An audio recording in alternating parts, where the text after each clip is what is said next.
Of the 5 suspects arrested in the New Mexico compound in early August, Siraj Wahaj, Hujra Wahaj, and Subhana Wahaj are all the children of New York imam, alleged co-conspirator of the 1993 World Trade Center bombing, Siraj Wahaj.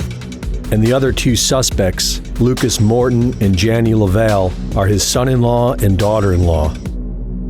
Siraj Wahaj has been called the spiritual advisor of jihad sympathizer Linda Sarsour, who co-chairs the Women's March organization and openly admits being a member of America's largest Marxist group, the Democratic Socialists of America.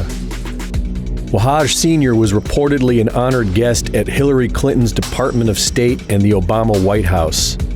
He holds an IMDb credit for CNN. Citing Islamic law, he has called for the death of gays and lesbians. He predicted U.S. democracy would crumble and be supplanted by Islam.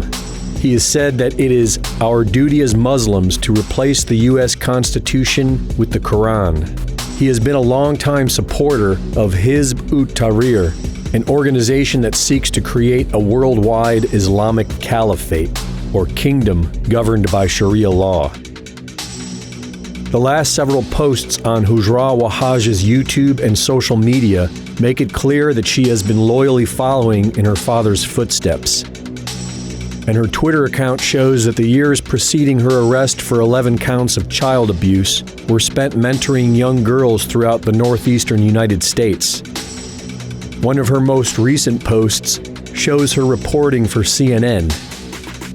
In December of 2018, Siraj Wahaj Jr. was reported to local police for kidnapping his son, Abdul Ghani Wahaj. 2 weeks later, Wahaj, one other adult, and 7 children, including his son who was reported missing, were involved in a rollover on I-65 North in Chilton County. According to a report by Alabama State Trooper J.W. Earnhardt, Wahaj claimed to be going on a camping trip to New Mexico and had no camping gear. He was unable to recall his address and phone number. He gave a false place of employment. The car was registered to someone else, and he had at least 5 firearms and extra ammunition.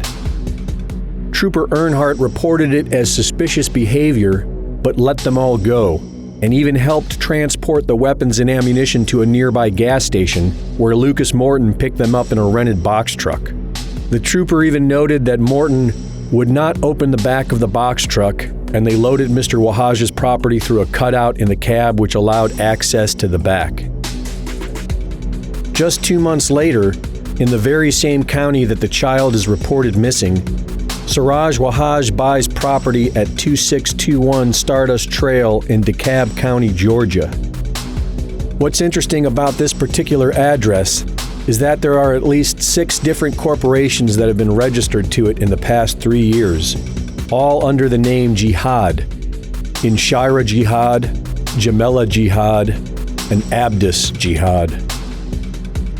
The compound in New Mexico is located not on Lucas Morton's property, but on his neighbor's property, Jason Badger. Badger recognized fugitive Siraj Wahaj and the missing child in April and immediately called authorities in Clayton County, Georgia, the Missing and Exploited Children Hotline, New Mexico State Troopers, and the Tahoe County Sheriff's Office. The FBI began surveillance in May. After raiding the compound on August 3rd, it has been revealed that the children were being trained to carry out school shootings, and the missing child was ritually sacrificed in a religious ceremony.